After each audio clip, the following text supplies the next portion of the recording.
Herb Doctor podcast with Dr. Dilis, Clare, and myself, Catriona Hegarty. And today we are talking about, Dilis, what is it? It's the Peppermint podcast. Lovely, I love it. The Peppermint podcast today. Yeah. Okay. Medicinally, the peppermint we use is Mentha piperita. But there are, as many people know, lots of different kinds of peppermint, and they all have a very similar overlap effects as the one that we use medicinally. There's a wild mint, which is a water mint, and we find them around all of the shallow edges of river banks and on the grassy sides of the rivers. And this is a mild, rather coarse mint, but it does give a definite flavour, and it is where all of the cultivated peppermints are grown from. The ones that we use and that we grow in our gardens and that are harvested are hybrids, so they are not possible to grow them from seed. But if anybody has peppermint, they will be very happy to give you a good clump of it, because you need to be careful where you put it in your garden, because it will take over. I grow it on my patio in a big tub. I have tried putting it in a bucket and burying the bucket to stop it from spreading. And what I've never seen in any gardening books, but many people have acknowledged on my herb walks and other gardeners that I know, that the peppermint neatly grows over the edge of the bucket and grows into the adjacent soil, while leaving a nice big flat gap in the middle of my bucket.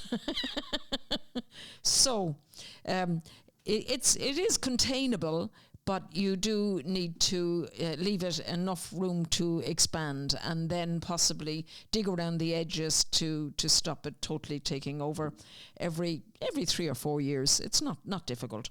But the best way of doing it is to keep cutting it, so that you have the benefit of it, and it curtails the growth and the spread of this wonderful herb. The Latin name, as I say, is Mentha piperita. The Irish name is Los on Fibber, which is the herb of the pepper. I don't know why. To me, it doesn't taste like pepper. It's very hard to describe what mint tastes like, because it's like other things taste like mint, rather than how to describe what mint tastes like. It's such a dominant taste. So if anybody does have any more information about why the Irish name goes back. Of course, this name would have gone back long before in Ireland we had capsicum or cayenne pepper. So it may be describing a peppery taste in a different context.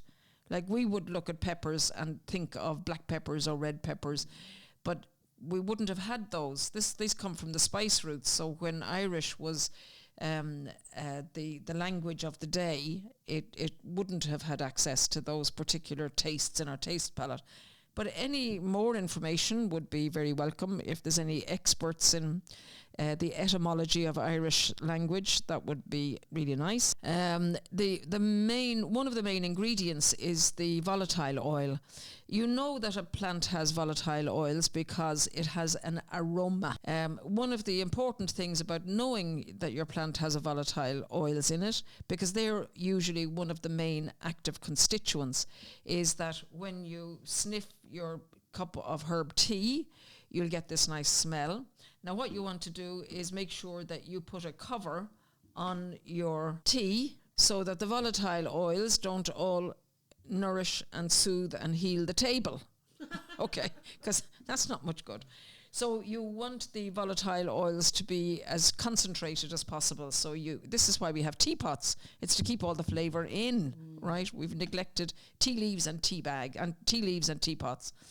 So that's one little tip. It can also be volatile oil. The peppermint can also be used topically if the essential oil is diluted in a carrier oil, and this is a very good painkiller with good research behind it for herpes. Whether you have a cold sore on your lips or you have shingles, using a dilute oil, and that would be about 5 drops to 100 mils. So 1 drop to 10 mils, right? And that's very good for cold sores. Or herpes on your bits. So this would be very safe. So it's been valued for centuries for its calming effect on the digestive tract. It's a carminative herb. And the carminative, see, as you go along, guys, you learn how to talk like a herbalist. A carminative herb is one that's used to calm and soothe, particularly the motility of the digestive tract. It's antispasmodic, so it is widely used for digestive complaints, particularly irritable bowel syndrome. Okay, for irritable bowel syndrome, and I think it's part of the digestive tea and tea sachets that we have in the clinic, in the apothecary, would be chamomile, fennel, and peppermint. Right, they're your go-tos. This is your kitchen cabinet, okay? So chamomile in your kitchen cabinet, peppermint in your kitchen cabinet, and fennel seeds in your kitchen cabinet. The fennel is also very easy to grow, and it's self-seed. So the chamomile, not so much in Ireland. When you walk the paths in somewhere like Greece or Cyprus, and you see all this lovely chamomile carpets of chamomile, and you come home to Ireland where it's drenching wet in the west of Ireland, you kind of go, maybe that's not such a good selection to grow in the garden. You can grow a little. Okay. So the essential oil is rich in menthol. And this is one of the main and key active ingredients.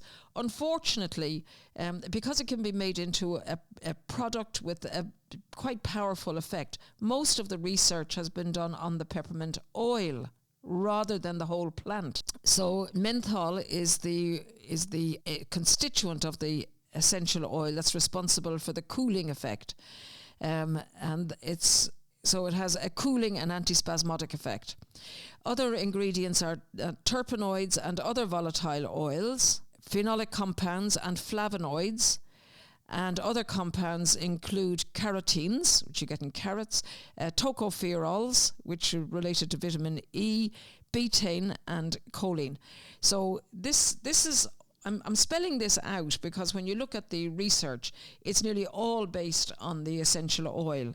Whereas as a herbalist, I know that the rosmarinic acid, lutein, luteolin, carotenes, tocopherols, all of those have lots to contribute to healing rather than just calming down the symptoms. So that's the reason, not to sound like a know-it-all or, well, you all know I am a science buff anyway, but it's just to give you that wider aspect. Now, one of the problems with AI is going to be that what it is going to do is synopsize the information that's on Google. But if we haven't researched whole herbs, we won't get much of a condensed version. It's a bit like the Reader's Digest condensed versions for those who remember them. That if it's not in Google, and it is in our traditional experience, and it is in our lived experience, then it won't be represented on Google. And increasingly, all the books, one of the advantages of our book Uprooted Medicine is that it was started 10 years ago before they invented AI. Otherwise we might have been tempted, but we weren't, because it wasn't there. So all of the research has been generated from original sourcing of original materials. But that's going to be a big problem with AI in the future. There are benefits from AI. It's not that I'm anti-technology, but we do have to be careful to consider the limitations. That was a little by the way. Okay, so relaxing smooth muscle in the gut wall relieves cramping, so therefore it relieves wind. Right, and that's one of the big, along with fennel, they're the two ones that are very, very good if you are troubled with wind. They regulate the rhythmic contractions that move food along the digestive tract. And these rhythmic contractions are like Mexican waves, and they are necessary for us to have comfort in our gut. Right? So if you can imagine being in a stadium and somebody starts a Mexican wave, it goes round, it goes round, it goes round, and then somebody on the other side starts a Mexican wave in the other direction. So what happens when the two Mexican waves meet? Well, everything comes to a halt, everything gets mixed up, people don't know what to do with their hands, no, nothing drastic happens, but it does if it's your gut, because what happens is the food doesn't, whether to go backwards or forwards, and especially if you don't have a good microflora and it's not fermented properly, you're beginning to see a pretty good visualization of what's happening in people's digestive systems if they have irritable bowel syndrome. And why peppermint and other carminative herbs, there are many, and blended together, they have an even better effect. So today the commercial sales of mints are expanding every year, and at the end, partly because it's used for after dinner mints, and they're served in order to aid the digestion, right, after your dinner, and particularly if you have a heavy meal in the evenings. I'm not suggesting you have after dinner mints if they're full of sugar and all the rest of it. So have a cup of tea instead. Okay, so the other way that the peppermint acts is that it helps the gastrocolic reflex not cause a problem. So the gastrocolic reflex is an automatic body response where your stomach sends a signal to your colon to wake it up or prepare it, and to get it starting to move after you eat, so that it clears out everything that's already in there and stimulates it so that it's ready for your nicely digested, nicely fermented food to pass through nice and easily. That's what we're doing. We're going on easy street here. They say the way to a man's heart is through his stomach. Well, the actual truth is that the way to everybody's heart is through their stomach. If your stomach is comfortable, life is so much easier. So this is a way to get your digestive system to clear out space to make room for new food. Okay. And this is another good reason for not eating constantly. Is because you want to have everything cleared out nicely from your last meal before you have more food. There's one thing that annoys me at the moment, which is where people use the word grab. Grab a snack, grab this, and it's like, don't grab things. Just, think about whether there's something that need or is useful, or rather than, they use it for everything. It's so widely used that just one of my little minor irritations. Okay, I'm now going to highlight one of the problems. This is from an article written in 2001. Less recognised as peppermint's potential role in the management of numerous other medical conditions, and I'll go into them, including certain procedures like colonoscopy. Wouldn't that be nice? A nice adjunct to the absolutely awful preparation that you have to take before a colonoscopy. If anybody has ever taken it, they will know what I'm talking about. With the growing popularity of herbal remedies among both the public and medical practitioners, it would seem that now is an opportune time to consider what peppermint has to offer the world of medicine. Remember when this was written? 2001. Have we seen clinical research? This is a real problem with all research into all of the medicinal plants. They all say this shows benefit, but it's not big enough. This shows that it has a wide application that needs further study. This shows all of these things. And this is what I say to people who say, where's the evidence for herbal medicine? And I say, where's the budget? You cannot do research, and especially clinical research, without a decent budget. Okay. It's much cheaper to do test tube or glass plate in vitro research, which is accessible to one postgrad PhD student, than it is to do multi-center clinical trials on enough of a population in order to bring herbal medicine to the value that it should be taken as a medicinal herb. Of course, the other problem is that once it is proven to be of medicinal value, it is adapted, it is taken on board by the medical profession, and the medical herb, and the worst case scenario is that it's then only allowed to be prescribed by doctors. So you can see that herbal medicine is squeezed between a rock and a hard place. More research into individual constituents, leads into the problem with AI. More laboratory studies leads to potential benefits, but also inordinately highlights risks, because these are the most potent constituents, and some of the other constituents may well have a neutralizing effect on very strong constituents, and the added benefits are not given any credit. So I'm just building in your, there's one thing for medicine is not being, is not in the popular culture or the popular available information for people in their homes. But there's layers upon layers of that invisibility, and then adoption by the medical profession for things that are proven to be of benefit.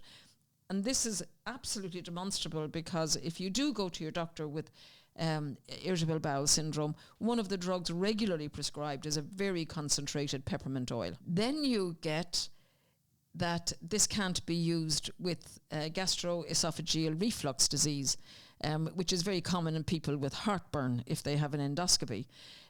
But it's not that the whole tea of peppermint is a problem. It's that the concentrated essential oil is a very, very powerful effect. So do you see what I mean? Then you get every database of herb-drug interactions describing peppermint as being not suitable for people with heartburn, whereas a cup of peppermint tea is fine, right? You will know, because if you drink peppermint tea, you'll get your heartburn and you won't drink it again. It's not a big problem. But when you read this over and over again, and it's repeated without people saying using the essential oil isn't probably not going to suit people with gastroesophageal reflux disease. So there's some little nuggets to add to your sifting through of information when you use your Google, which is which can be very helpful. So it's a versatile medicinal herb, and the other things that it's used for, in addition to irritable bowel, is any kind of functional dyspepsia or indigestion. It improves bile flow. Now, we love things that improve bile flow because that helps the gut flora and helps with the elimination of toxins. It reduces fullness, especially when combined with caraway, well, with any of the other carminative herbs. It's good for gastrointestinal spasms. It's used as an antispasmodic during endoscopic procedures or barium enemas. Now, again, that would be, the research would be into the essential oil, but if you're needing these things and you need fluids, use the peppermint tea. Nausea and vomiting. The peppermint tea is fine during pregnancy, but I certainly wouldn't use the essential oil as an isolated constituent. Now, if any of you do have a congested sinus and you make a good quality peppermint tea and you inhale the aroma because you actually want it to go up your nose, you will find that you can breathe better. All right, so you can make your inhalations using peppermint tea along with your essential oils for opening up the volatile oils that will help open up the bronchi and the lungs and the nasal passages for your sinuses. You can make those in a base of peppermint tea if you want. It helps soothe the throat, airways, and acts as an anti-inflammatory for asthma or bronchitis, and you can do those in a steam inhalation. And the menthol also acts as a decongestant, thins the mucus and loosens phlegm in the lungs. Pain management and skin conditions for tension, headaches, and I think we have it in our sleep stick where you rub peppermint oil into your temples, and it can be good for tension headaches, and this would be a 10% dilution, so 1 drop to 10 mils again for the forehead and temples. Muscle and joint pains, it's included in lots of the topical applications. Things like Tiger Balm, or similar. They might have other oils that contain the menthol, but it's the same principle. Nipple pain, now I didn't know about that. The dilute topical application, it makes sense, but the dilute topical application can be good.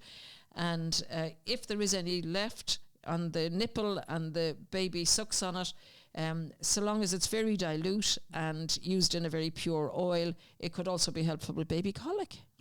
We like that. We like double benefits.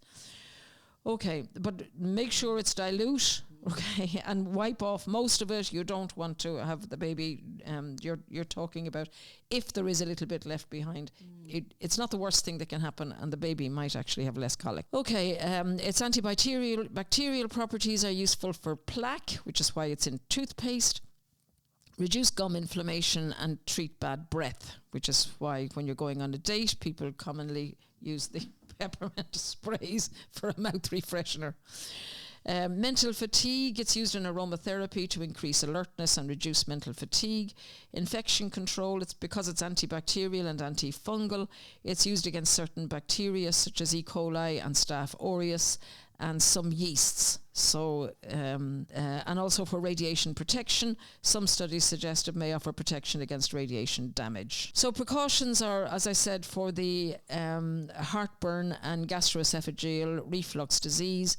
That is mainly with the essential oil.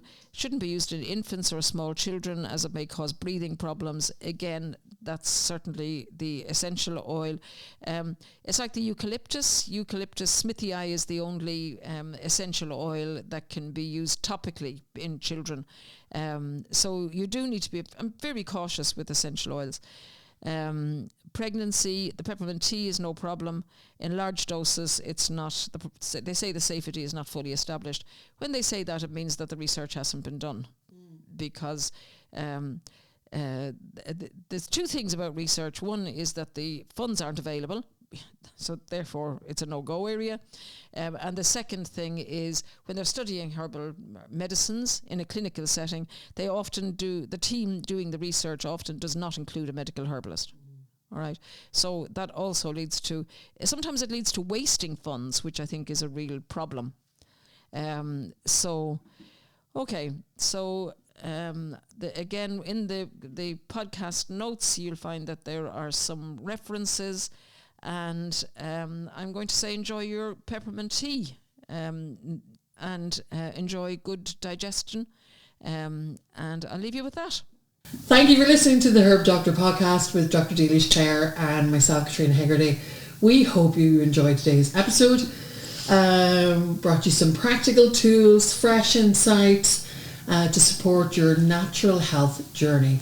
If you've enjoyed this episode, please follow, like, share the podcast with somebody who you might think might need it or like to hear it.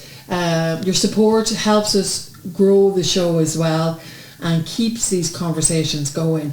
We would also love to hear from you. Leave a review, send in your questions or topic ideas for future episodes.